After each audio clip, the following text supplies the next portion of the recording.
Hello, welcome back to my channel home made healthy delights. ఈరోజు నేను చేసేది దోశ. క్రిస్పీగా హోటల్ స్టైల్లో దోశ ఎలా రావాలో నేను చూపిస్తాను. దానికి నేను టూ కప్స్ ఆఫ్ మినపప్పు, 4 cups of Sona Masuri rice నేను తీసుకున్నాను.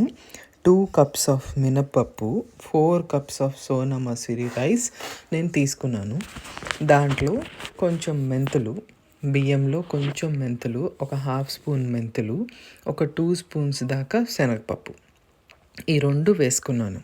వేసుకొని వీటిల్ని విడివిడిగా వాష్ చేసి విడివిడిగానే నానబెడతాను. నాకు కలిపేసి నానబెట్టడానికి నాకు అవ్వదు. అందుకే నేను విడివిడిగానే వీటిని బాగా 2-3 సార్లు కడిగేసి వీటిని నేను రాత్రంతా నానబెట్టుకుంటాను. లేదు అంటే కనీసం ఒక 6 గంటల నుంచి 8 గంటల వరకైనా నేను నానబెట్టుకుంటాను.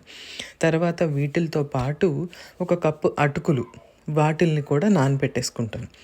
6 గంటల తర్వాత గ్రైండర్లో చేస్తున్నాము. దీంట్లో ఫస్ట్ నేను ఓన్లీ మినపప్పు గ్రైండర్లో వేసేసుకొని అది అలా రుబ్బుతూ ఉంటుంది. ఈలోపు నేనేం చేస్తానంటే, మనం నానబెట్టుకున్న బియ్యం ఉంటాయి కదా, దాన్ని ఒకసారి కడిగేసుకొని, ఈ మినపప్పు కడుక్కున్నట్టే బియ్యం కూడా కడిగేసుకొని ఈ మినపప్పు గ్రైండర్లో వేసేసుకున్న తర్వాత ఆ బియ్యంని నేను మిక్సీలో వేస్తాను. కొంచెం కంటే కొంచెము వేసుకొని, ఎంత కావాలంటే అంత వాటర్ వేసుకొని కొంచెం బరగ్గా రుబ్బుకుంటాం. అంటే పల్స్ మోడ్లో ఒక 3 or 4 టైమ్స్ అట్లా చేసుకుంటే మీకు సరిపోతుంది. అంతకు మించి వద్దు. దీనివల్ల మనకు టైం సేవ్ అవుతుంది. కొంచెము గ్రైండర్ అంతసేపు తిరగాల్సినంత అవసరం కూడా రాదు. మిక్సీలో వేసినది ఈ మినపప్పు వేసిన గ్రైండర్లో దీంట్లో కలిపేస్తాను. దీంట్లో కలిపేసినాక ఎంత ఉంటే అంత, నాకు 2 కప్స్ ఎంత పడితే అంత నేను వేసేసుకుంటాను.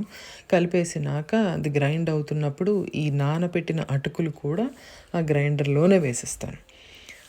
దీన్ని ఒక 15-20 నిమిషాలు అలా వదిలేస్తే బాగా మెత్తగా అయిపోతుంది.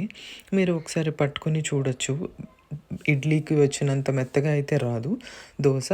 ఇది ఇలా అయిపోతుంది. దీన్ని మనము తీసేసుకొని మంచిగా ఒక ఎయిర్ టైట్ కంటైనర్లోనూ ఎక్కడైనా సరే పెట్టేసి రాత్రంతా వదిలేయచ్చు. లేదా 6 గంటల నుంచి 8 గంటలు ఫెర్మెంటేషన్కి వదిలేయచ్చు.